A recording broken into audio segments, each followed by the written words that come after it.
클린스만 감독 제가 사태라고 표현을 해도 될 정도로 지금 국민들의 관심을 많이 끌고 있는데 클린스만 감독을 넘어서 대한축구협회 정몽규 회장에 대한 비판까지도 이어지고 있습니다. 일단은 서우정 기자께서 보시기에 이번 사태의 원인이 뭐라고 보십니까?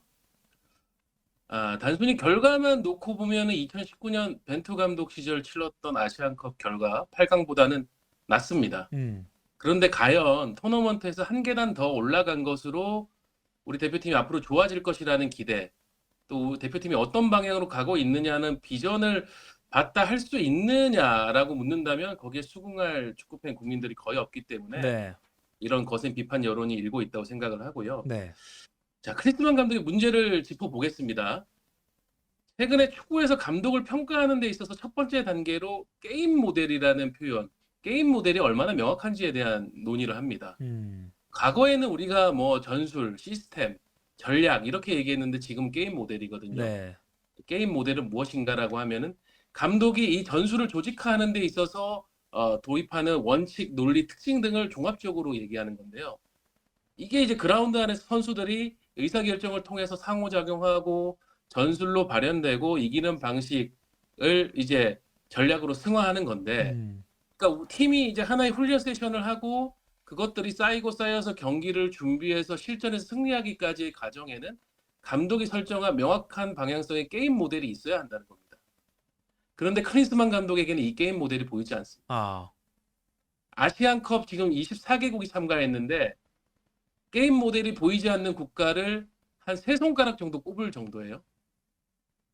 이제 아시아 축구도 다 그런 개념을 안고 A매치와 대회를 준비하는데 네, 아시아의 전통적인 강호고 이번 대회 가장 강력한 우승 후보 중 하나였던 한국이 정작 그게 없었습니다. 음, 근데 반대로 그러면 게임 컨셉은 있어. 경기당 컨셉은 있었나? 있긴 했죠. 근데 다 헛다리 짚었습니다. 어, 대표적인 게 사우디아라비아와 16강전에서 들고 나왔던 백스리 전술이었어요. 음, 예, 우리가 상대를 지나치게 의식해서 그 전까지는 한 번도 가동하지 않았던 백스리 전술로 오히려 우리가 잘할 수 있는 것들을 정상적으로 작동하지 못하게 만들었거든요. 네, 그래서 그날 사우디전 전반 보면 우리가 굉장히 답답한 경기를 했습니다. 맞아요. 예, 그리고 후반 초반에 실점을 했죠. 그러니까 부랴부랴 원래 우리 플랜으로 돌아와서 경기를 치렀고 그제서야 이제 경기 막바지에 동점골이 나오고 승부차기 가서 승리할 수 있었고요. 음, 요르단과의 4강전도 보시면 잘못된 분석과 그에 따른 컨셉 설정 대응으로 완전히 망친 경기였습니다. 음, 클린스만 감독이 대회 들어서 처음으로 중앙 미드필더 3명을 배치했어요.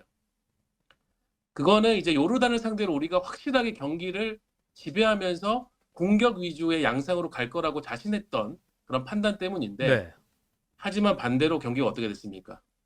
포백 앞에 배치한 수비형 미드필더 박용우 선수가 상대의 의도된 압박에 계속 걸리면서 실수를 했고 거기서 무너지면서 우리가 허무하게 패했죠. 네, 그러니까 대표팀 감독은 저는 이런 대회에 들어가면 일타 강사가 돼야 되고 음, 빠르게 진단을 내려서 처방까지 해주는 의사가 돼야 됩니다.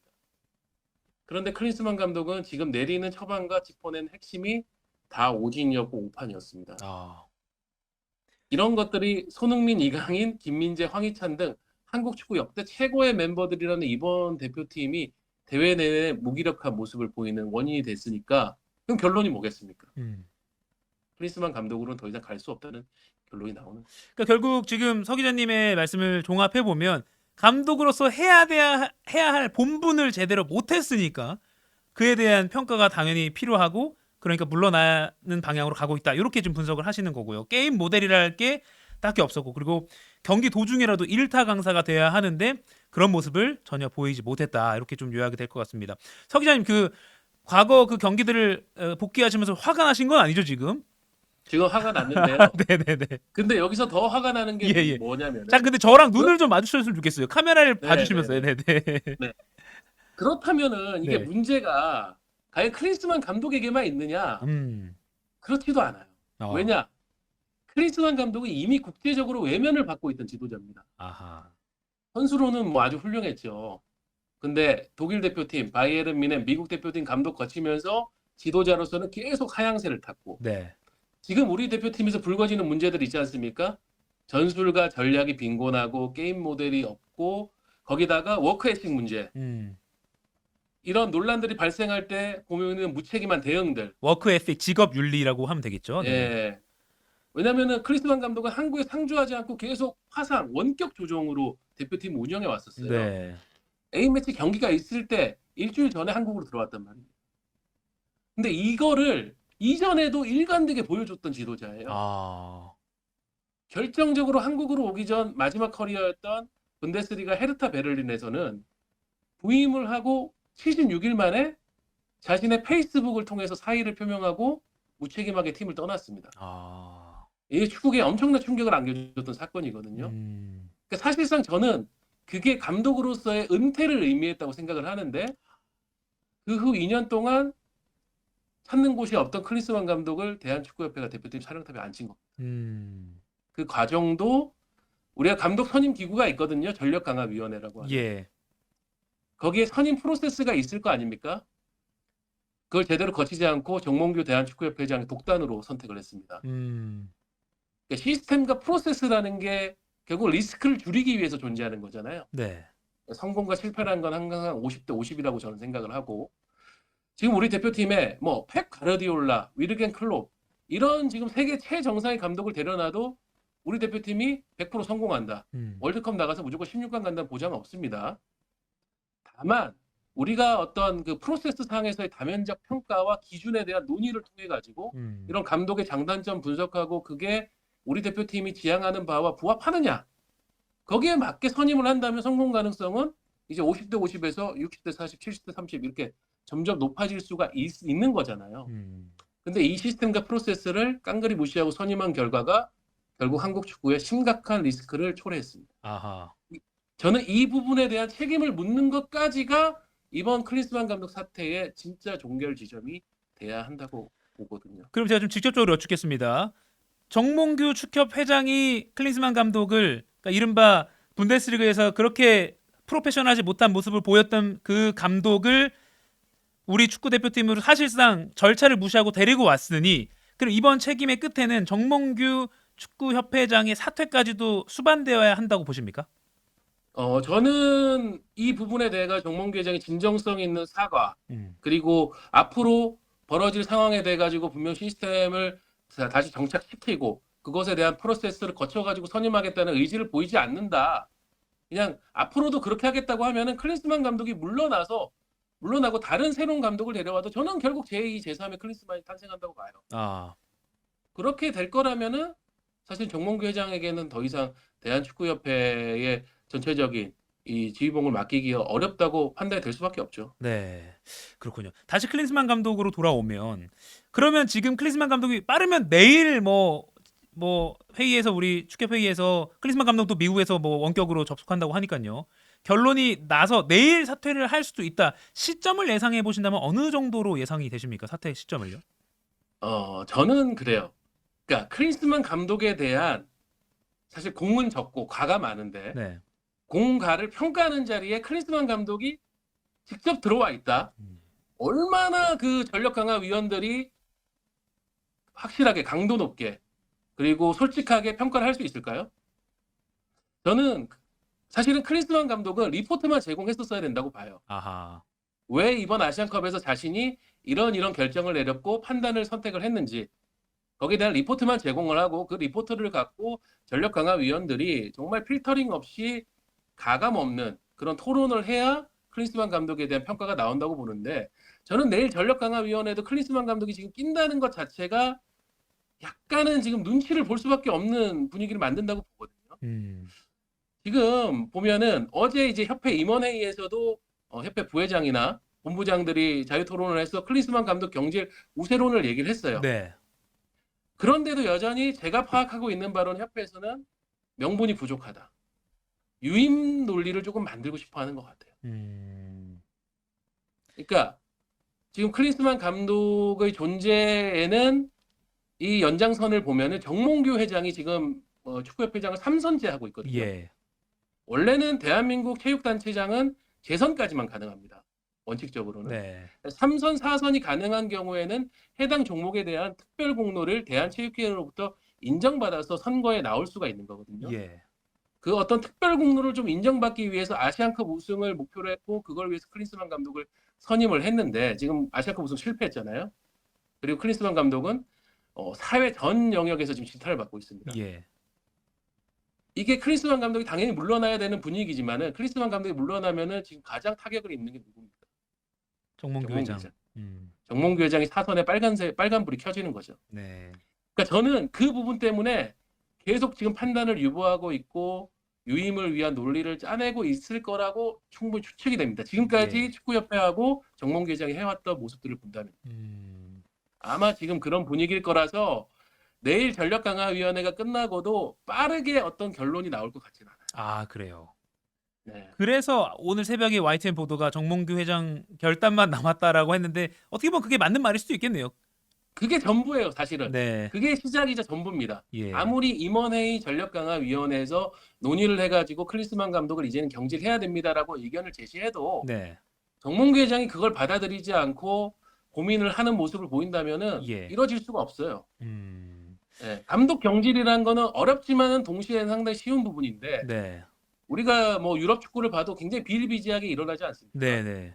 이번 시즌만 해도 뭐 주제 무리뉴, 루디 가르시아, 로랑 블랑 좋은 커리어 지닌 감독들이 다 경질됐어요. 음. 근데 이게 어려운 결정이 쉬운 결정이 되려고 하면 이제 경제적 여유가 필요한데 네. 아까 전에도 얘기해 주셨지만 자녀 임기에 대한 보상이 일단은 전제가 돼야 되거든요. 네. 근데 이 보상 부분이 일단은 막혀 있습니다. 음흠. 지금 대한축구협회가 올해 예산이 1,800억이 넘습니다. 대한민국 체육단체 중 가장 많은 예산을 쓰는 곳인데 근데 이 1,800억 중 상당 부분이 지금 천안에서 건립되고 있는 축구 종합센터 건립에 투자가 되고 있어요. 예. 그러다 보니까 아까 얘기해 주신 클린스만 감독 70억, 뭐 코칭 스태프까지 포함해서 90억, 100억 이 돈이 지금 단기적으로 협회에게 엄청난 타격을 줄 수 있는데 네. 근데 이런 생각도 우리가 해볼 필요가 있습니다. 당장은 이 비용이 부담스러워도 앞으로 우리 대표팀이 클린스만 감독 체제에서 잃게 될 기회비용을 생각한다면 지금의 이 비용이 저렴할 수도 있다. 아하. 예, 그거를 정몽규 회장이 좀 생각해 봐야 되지 않나 네. 싶습니다. 자녀 연봉 그 보상 이런 액수가 뭐 많게는 100억 이렇게 하더라도 지금 그걸 주고 털고 가는 게 오히려 한국 축구 발전에 도움이 될 수 있다. 이렇게 서 기자님의 의견을 정리해 보도록 하겠습니다. 앞으로의 좀 전망을 좀 하면서 마무리해야 될 것 같습니다. 두 가지 질문 남았는데요. 첫 번째는 이제 사퇴는 사실상 확정이 됐다. 시점이 문제다라고 보셨으니까 클린스만이 사퇴를 한다면 그 이후에 감독 선임은 뭐 누가 올 것이며 절차가 이번에는 좀 절차대로 진행이 될 것인지 어떻게 좀 예측하십니까? 반면 교사해야죠. 클린스만 감독 선임에서 나왔던 모든 문제들은 정반대로 가야 됩니다. 예, 그거를 하는 게 아까 전에 말씀드렸지만 이번 사태의 종결 지점에 있는 저희가 바라는 모습일 거고 네. 뭐 팬들이나 언론에서는 이제 클린스만 감독 경질이 확정되면 누가 선임될 것이냐 이제 이 부분에 대한 고민이 많이 될 네, 뭐 텐데 국내파에도 좋은 사람을 많은데 왜 네. 외국을 데리고 오냐 뭐 이런 말도 있고요. 사실 그게 가장 좀 자극적이고 기가 솔깃해지는 내용이죠. 네. 근데 이제 그 전임 벤투 감독 때 우리가 잘 선임해가지고 또 4년 동안 좋은 결과를 보지 않았습니까? 네. 그 선임을 이끌었었던 김판곤 전 이제 감독 선임 위원장, 지금 말레이시아 국가대표팀 감독인데 네. 그런 얘기를 했습니다. 본인이 볼 때는 벤투 감독은 전 세계 기준으로는 스탠다드 수준의 감독이다.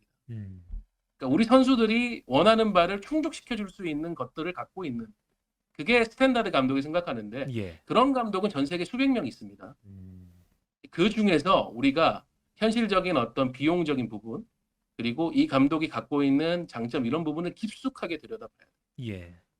그러니까 클린스만 감독처럼 이 사람이 유명하니까 그리고 뭐 매니지먼트가 되니까 그런 이제 뻔한 논리로만 데리고 오면 안 되고 정확히 이 감독이 아까 전에 저희가 얘기드렸던 어떤 게임 모델을 갖고 있고 그동안 커리어에서 그게 일관되게 지속이 됐는지 그리고 그게 우리 대표팀 그리고 축구협회의 철학과 부합하는지 이런 것들을 종합적으로 판단해야 되니까 저는 감독 선임은 오히려 신중하고 천천히 해야 된다. 네. 그 사이 기간에는 뭐 물론 당장 다음 달에 우리가 태국과 홈앤어웨이 방식으로 치는 월드컵 2차 예선 경기가 있습니다. 이것도 시급하죠. 근데 이거는 제가 볼 때는 감독 대행 체제로라도 넘어갈 수가 있다고 생각해요. 우리가 이미 11월에 싱가포르 중국 상대 2연승을 했기 때문에 아주 시급하게 위급한 문제는 아닙니다. 근데 만일 예를 들어서 이게 급하다고 해가지고 국내 감독을 빨리 선임하겠다. 이것도 저는 그러면 결국 또 프로세스 건너뛰고 패싱한다고 생각합니다. 네. 그러니까 클린스만 감독 사퇴를 하고 경질을 시키면은 정확하게 우리가 뭐가 문제였는지 돌아보는 자성의 시간, 목소리를 축구협회하고 정몽규 회장이 내주고 그거에 맞게 제대로 된 시스템으로 감독 선임. 저는 오히려 여름이 되면은 좋은 외국인 감독들이 많이 쏟아질 겁니다. 어. 시즌이 끝나면 예. 항상 좋은 감독들이 나와요. 그 중에서 약간 스크래치가 난 감독들. 아. 그러니까 유럽 중심에서는 이제는 외면을 조금씩 받고 있는 그런 감독들. 음. 그런데 한국에 와서 재기를 할 수 있을 것 같은 감독. 사실은 2002년에 거스 히딩크 감독도 그런 상황으로 한국에 왔었던 거고. 아하. 레알 마드리드 감독으로 호기롭게 들어갔지만 거기서 실패를 했고 그 뒤에 레알 베티스에도 실패를 하면서 스크래치가 난 상황에서 히딩크 감독이 그럼 내가 월드컵 개최국으로 와서 한번 멋지게 재기해 보겠다. 음흠. 이런 의욕을 갖고 왔던 감독이고 벤투 감독도 마찬가지입니다. 네. 중국에서 실패했지만은 이 사람이 좋은 것을 갖고 있다고 협회가 판단했기 때문에 들어왔어요. 그런 유형의 외국인 감독을 제가 볼 때는 6월부터면 충분히 접촉할 수 있습니다. 예. 전에는 우리가 사전 준비 작업을 해가지고 6월, 7월에 바로 접촉해가지고 선임을 한다고 하면은 네. 좋은 선택들을 가지고 올 수 있을 것 같아요. 마지막 질문은 짧게 답변 좀 부탁드리겠습니다. 6월, 7월 정도라고 말씀하셨으니까 근데 그 전에 당장 다음 달에 북중미 월드컵 2차 태국과 이제 2연전이 있잖아요. 물론 태국이 우리나라에 비해서 뭐 열세인 국가임에는 분명하지만 월드컵 준비 뭐 다음 달 경기부터 해서 차질은 없을까요? 마지막 질문입니다. 네, 태국이 분명히 예전보다도 이제 우리와의 격차를 많이 좁혀왔고, 네. 예, 이번 아시안컵에서도 뭐 좋은 모습 보였죠. 부담이 되긴 하는데, 앞서 얘기 드렸지만 11월에 우리가 싱가포르, 중국을 상대로 대승을 거두면서 어느 정도 여유 있는 승점을 지금 확보해 놓은 상황입니다. 네. 이 두 경기에서 1승 1패를 해도 우리가 조 1위를 이어가는 데 있어서 큰 위협은 되지 않아요. 저는 그렇다고 하면은 저 두 경기에 쫓겨가지고 또 앞으로의 2년 6개월을 그르치는 선택을 하지 말고 네, 차분하게 조금 볼 필요가 있고 저 두 경기는 어떤 감독 대행 체제로서 좀 부드럽게 넘어갈 수 있는 저는 우리 선수들이 그 정도 역량과 집중력은 충분히 갖고 있다고 생각을 하거든요. 네. 감독 대행 체제에서도 위기를 넘길 그런 부분을 좀 믿고 제대로 된 감독 선임을 했으면 좋겠습니다. 다음 달 태국과의 예선전은 감독 대행 체제로 가더라도 빨리 클리스만 감독과는 일단은 결별을 하고 더 장기적으로 발전될 수 있는 감독을 선임하는 절차에 돌입해야 된다. 이렇게 정리하도록 하겠습니다. 축구 전문 매체 풋볼리스트 서호정 기자와 함께 지금 현 상황을 분석해 봤습니다. 서 기자님 감사합니다. 감사합니다.